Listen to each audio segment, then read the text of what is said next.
Hello everyone, and welcome back to Conquer the Frontier at the New Frontier. We've reached episode number 13. It is January, the sun has been peeking through the trees, and the good news is our bunker that we had filled with grass, and it was so full that it was coming out either end, is now fully fermented 100%. So Nordic and I have got to do something today geared around this to try and make use of the silage. So I think the plan and the aim is to try and build a BGA. I think Nordic is just returning from the site that we have elected to build this BGA. And the purpose of the BGA is it's going to convert the silage into biogas, and that's going to be used to make electricity, and that is going to create some profits. So yeah, I think that's going to be a real enabler for Creekside Farm. Now the good news is the bank account is looking very healthy thanks to our fantastic sawmill. It's been making building materials throughout the night, and we've switched this to sell our products automatically to deliver them to the warehouse. So we're up to 41,000. I think we had around 3,500 in the bank account before the day turned. So yeah, we are making some good money from our wood materials. But we've run out of wood chips and we've run out of wood, so we'll have to get that topped up. But I think the first task for today is probably getting our veg sold from the greenhouse, because January is the best price for this veg. We did stash a good quantity in the shed, so we should really start to get this loaded up. Just a reminder, we have got tomatoes, lettuces, chilies, spring onions, garlic, and I think this is cabbages. Oh no, sorry, that's the lettuces, and these are the cabbages. And there is more in the greenhouse, so we'll have to go and fetch that. And yeah, Nordic is just topping up the biomass heating plant and the sawmill with wood chips. But yeah, we will return to that when we need to clear down a couple of trees for the biogas plant site. Okay, there's nothing left for it but to get some veg loaded up onto the truck and trailer and take it down to sell.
There we go. Products sold. This is the second batch that we've taken down. One came from the shed and one came from the greenhouse.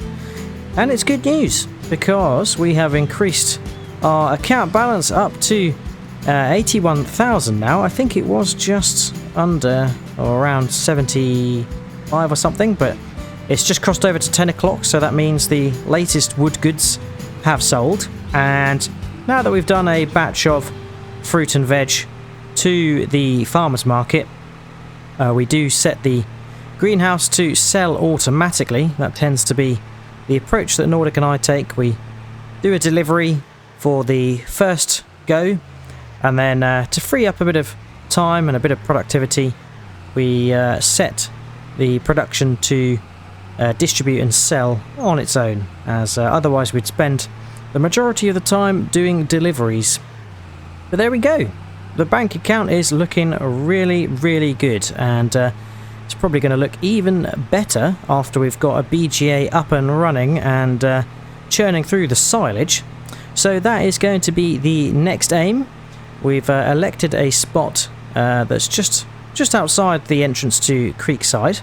Oh, and I've got to mention that the field to the right, which we ploughed up last time, is looking pretty good in the sunshine. We do need to get that lime spread. It's too early to drill, but we thought we'd get it lime spread in order to be ready for spring when we can put a crop in. But the lime spreader we got, or the spreader we have, is quite small and only takes a very small capacity. So we are thinking that if we've got some money left over after the BGA purchase and build, then we will look to do a upgrade. So let's park up the truck and trailer. Nordic is driving, so yeah, maybe I need to just hop out and give him some directions. Yeah, straighten up a little bit, Nordic, and oh yep, bit to your left. That's it. Bring her back, straight and true. Nice one. Yeah, there we go. Fantastic. Bit more space opened up now. We've got the fruit and veg out of here as well. So, yeah, we've got some real efficient productions going on in Creekside Farm. The greenhouse, the biomass plant, and the sawmill, and soon to be added the BGA. Right, truck is parked up. So, I think it is going to be over to clearing a bit of a site. We have a couple of trees that need to be taken away to make room for the BGA, because here is where it's going to lie. So there's a couple of small trees, a couple of the taller lodgepole pines, and I think we'll just get them winched into the sawmill. So what do you fancy doing, Nordic? Chopping or winching? Oh. Sounds good to me, Nordic. I am going to do the winching. Nordic is going to do the chopping. So let's head off. We will grab the Fent, which is our new addition to Creekside Farm. Here she be, the beautiful Fent Xylon 524. Let's hop in and we can fire it up. It has got the wood chipper attached. Now every time we load up, the conveyor on this wood chipper seems to fold down, which is rather annoying because you have to do it every single time, raise it up. But let's drop that off and we can head over to grab the winch. And it'll be the first time we'll be doing winching with this Fent. But I'm sure it's going to be a bit more powerful than the poor old Massey that has had a hard job of it all ever since we started. Right, where is the winch? Aha, I see. It is behind the bucket there. So I am going to have to do some maneuvers to get it out. We can put the log fork on the front of the Fent because, to be honest with you, I'm not sure if the Massey is going to do any more loading. Now we've got the beefier Fent. We can grab the winch. Fantastic. Right, let's head over to where Nordic has been doing some chopping, hopefully, and we can get some trees winched. I will have to probably move the Massey and the trailer that is there.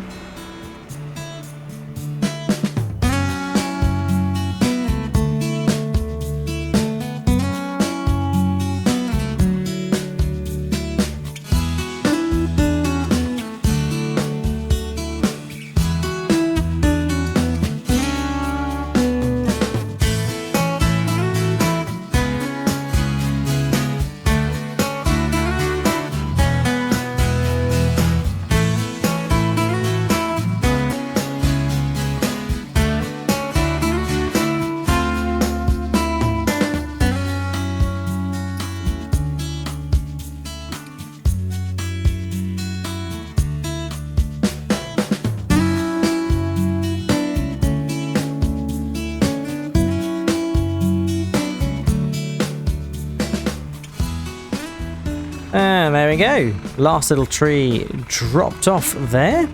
And I think the sawmill is full.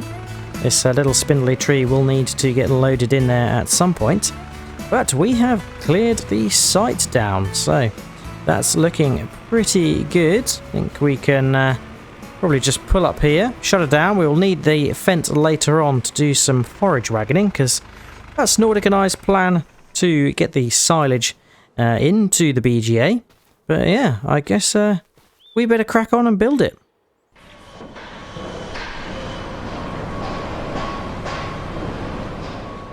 And would you look at that? Our very own biogas plant. Wow, nice. Well done, Nordic. He has done the planning and positioning of this rather large installation. Now, as mentioned, this is going to take our silage and convert it into biogas, which is then going to make electricity, which we can then sell to the grid and make some money. But I think this plant can also take some other products. Yes, if we inspect the mini biogas plant, we can see that it can take manure, potatoes, silage, slurry, straw, sugar beet cut, and yeah, it looks like there's some other processes here to sell digestate, sell electricity, and to sell the methane as a byproduct. So yeah, some interesting processes here. We are only going to be using silage to begin with, but in the future it's useful to know that we could put potatoes in here, we could put straw in here. Straw is probably going to be quite a frequent byproduct from some of our harvested fields. So yeah, this is pretty good investment if you ask me. Right, Nordic is just finished doing some checking and balancing. So the plan is we are going to get this BGA filled up. I'm going to hop in the passenger seat. There we go. And we're going to use the forage wagon to try and collect the silage from the bunk. I'll have to just open the bunker, which is covered at the moment. Now there's a bit of grass either side, which we're going to have to try and contend with. But yeah, it might be that the grass will just churn in with the silage and it's not going to cause too much of a problem. But if we end up losing silage because the grass is getting in the way, then we might have to do a bit of a replan. But I'm hoping it's going to work. We will see how we get on. Right, Nordic has dropped off the winch. We'll grab the forage wagon and get underway.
Right, well, we've been busy getting the silage from the bunker, made rather difficult by the fact that the front and rear was surrounded by grass that had not made it into the bunker. Just going to switch off the Massey here. We'll leave it because we might have to do a little bit more bunker work and compacting in the future. Now, I was just a passenger for Nordic when he was doing the silage collecting, but that soon turned into jumping into the Massey with the shovel to A, give the forage wagon a bit of a shunt, and B, to move some of the silage around so it wasn't so bumpy and causing the tractor to beach, as yeah, it was rather difficult. I did have to give Nordic a few manual pushes as well, as best I could, before I jumped in the Massey. So that was all good fun and games. And yeah, it looks like we've got 33,223 litres here that obviously fell out the front and back of the bunker. So I think the takeaway from this is that we need a better bunker, one that's larger, and one that's probably enclosed on 3 edges, so 2 sides and a back. So only one front entrance where we can drive into and slam everything up towards the back of the bunker. That's always best. It's not nice having a 2-ended bunker where materials can fly out the back. That's not the most efficient. But here we go. We have a little pile of silage over here where we've met the capacity of the BGA. I think this can take 75,000 litres, and yep, it's got 75,000 litres in there. Wow, this is churning away already, I think. So there's a little pile here which we'll have to come back and top up the BGA with.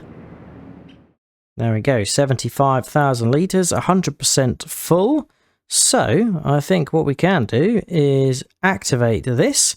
And that is going to convert 840 silage into 756 electricity charge, plus 10 methane and 252 digestate as a byproduct. It's going to do 2,400 cycles per month and cost us $60 per month. So pretty good if you ask me. We will see what profit this brings. It looks like it's already cranking up. So that is pretty good. And I think it's fair to say that this is a fast processing BGA. So yeah, we will see what money comes rolling in. I think Nordic is just doing a little bit of compacting. Alright, Nordic is switching his attention to compacting this. We don't want to waste the grass and chaff that's in here, so we're going to get it compacted and covered up again. And by the next time we need to mow, we'll hopefully have a newer bunker. Right, I'm going to jump in the Massey, and I'm going to go pick up a new fert spreader. A spreader, give Nordic a farewell toot.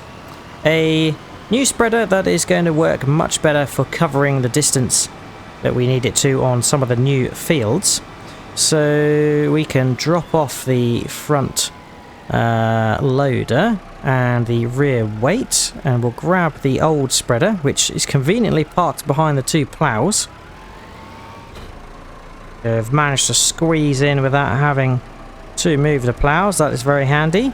Right, we want to drop off what is left of solid fertilizer in here because we don't want that wasted. So we can drop that off. There we go. That's just in a different pallet big bag to the side there. We'll race down to the store and grab our new fertilizer spreader, and it's a fertilizer spreader that will also do lime as well. Now, it is a shame to get rid of this Vicon fertilizer spreader, but it is just a little bit too small, and we need to top it up too regularly to make it productive for fields as large as this new one here. So with the fast growing creekside farm, Nordic and I need to upscale the equipment to manage the acreage. Now I think this sunshine is a little bit of a false hope because the temperature's very low and I can see on the forecast we have some snow. So yeah, when the temperature drops overnight and into the morning, maybe February might bring us another patch of snow dusting, we will see. Right, let's drop the old spreader off here and we can get that sold. 3,200 made back from that sale. Right, let's reverse up to the shop and we can pick up our new spreader. So, we have found this RU7000 spreader. It can take 8,000 litre capacity. It's got a 24 metre spreading range. And we can customize it to match our Fent quite nicely with the classic green and the red wheels. It's going to cost us 21,000, but I think that is a worthwhile investment for its coverage and capacity.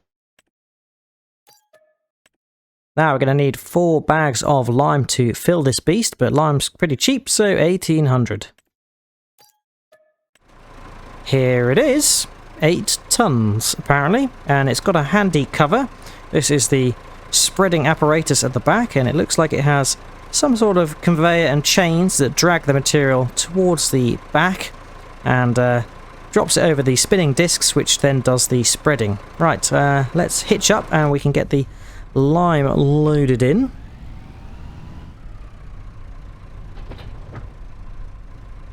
Excellent. 4 bags, 8,000 litres, 100% capacity. Right, we can journey on back to Creekside. It's a bit of a heavy load for this poor old Massey, but I'm sure we will manage. There we go. This spreader looks pretty good, and dare I say, it even matches the Massey fairly well with the red rims. But yeah, we'll match our Fent much better. The uphill is where we start to struggle a little bit with the weight. The rear of the Massey is pulled down quite a bit because this is a rather large spreader and definitely very heavy with all of the lime in it. But we will creep our way up. I think Nordic is going to come and meet us at the field with the Fent Xylon. Talk of the devil, here he is. So yeah, fantastic. We can unhitch because yes, we want the Fent to do the heavy pulling. I will just pull up the Massey to the corner of the field and we'll probably jump in as passenger with Nordic. And yeah, we'll see how far we can get with this 8,000 litres that we have got in here. If we need to top up, we can go back to the shed. Right, we will hop in with you, Nordic, and hopefully we can cover this field nicely.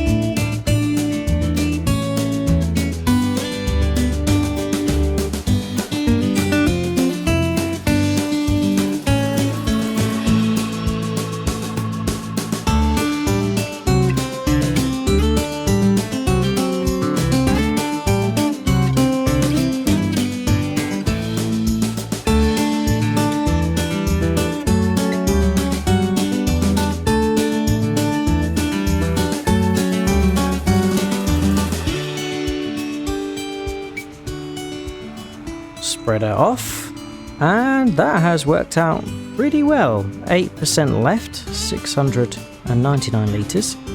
So the 8,000 litres covered that field pretty well, and the spreader is not that much different in terms of the width it can spread, but the capacity definitely helps. We don't have to reload it as many times, so that is a huge benefit. Right, I think Nordic is just going to drop me out here and I can return the Massey to the shed. Thank you, Nordic. Right, let's get this parked up, and then I think it's on to a little bit of wood chipping. It's our usual daily dose of wood chipping to top up the biomass plant and the sawmill, as we want to keep that productive, so we need to make sure it is readily containing wood chips and timber. But thinking potentially for the future, we could look to get some sort of production that creates wood chips, or just wood. We'll have to wait and see. There's a couple of greenhouses, I think, that are based predominantly around growing smaller trees, poplar sort of thing. So we could look to use that as a source of wood, and if there's a automatic wood chipping production as well, that could be quite productive. Right, I think what I need to do is not park up the Massey, but go and grab the trailer with the Massey, and the Fent can run the wood chipper. Alright, here we go. I see that there are some little clumps of grass around this area. We obviously did not collect it up well enough when we mowed this patch. That seems like quite an age ago now. Creekside Farm has moved on quite a bit since then, and the growth is just exponential, really. Once we start earning some good money, then we have the ability to buy bigger equipment. We'll also need to buy some bigger sections of land at some point in the future as well. So it is onwards and upwards as always. But still looking for a name for that latest field, so if you've got any ideas, then let me know. Right, I think we are level. There we go. We can shut down the old Massey, and we can get to wood chipping. We've got 4 trees here. I think we're probably looking for a trailer load or 2, and that should see us through.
Okay, I think that is the 4th load of wood chips heading off now, so we can stop the wood chipper, and what we'll do is we'll probably get that taken back to the shed, I reckon.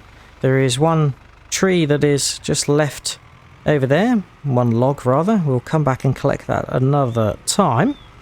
But the biomass heating plant is now full, and the sawmill is full of wood chips.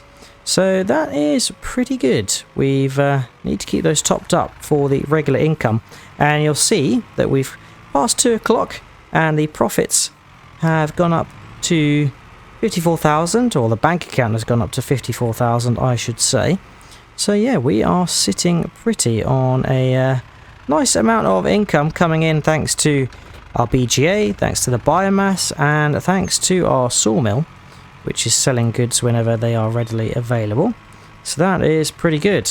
Right, I think what we'll do is we'll head over to our BGA and see how that's been getting on.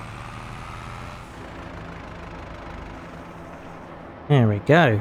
Right, let's take a little inspect, shall we? Oh my goodness. It looks like this biomass heating plant has processed the 75,000 litres of silage in the time it was active, which is absolutely crazy. This is the fast version of the BGA, so maybe Nordic and I need to slow this up a little bit because we won't be able to keep up with it otherwise. But it has generated a good amount of electricity, which it is selling automatically. So yeah, I think come 3 o'clock, we're probably due for another round of profits. But yeah, we hope to get a good amount of money from selling the electricity. We've also generated 22,500 litres of digestate. And it looks like potentially there was some methane, but I don't know if that is set to selling as well. Yes, that is set to selling. The digestate is storing because I guess maybe we intend to use that as some natural fertilizer in the future. But there we go. That is it for today. It has been a busy and a varied one. The main aim to get our BGA installed has been completed successfully, and that has been whirring away to bring us some good money. But I hope you have enjoyed watching. If you have, remember to drop a like and subscribe if you haven't already. If you've got any tips, tricks or things you'd like us to do, feel free to leave a comment. And as always, check out Nordic's channel for his perspective of today's session. I believe today's episode is airing on Easter Sunday, so happy Easter to you all. Hope you have enjoyed a long weekend and the Easter festivities. But hope to see you again next time on Conquer the Frontier at the New Frontier. And until then, catch you later. Cheers all. Bye bye.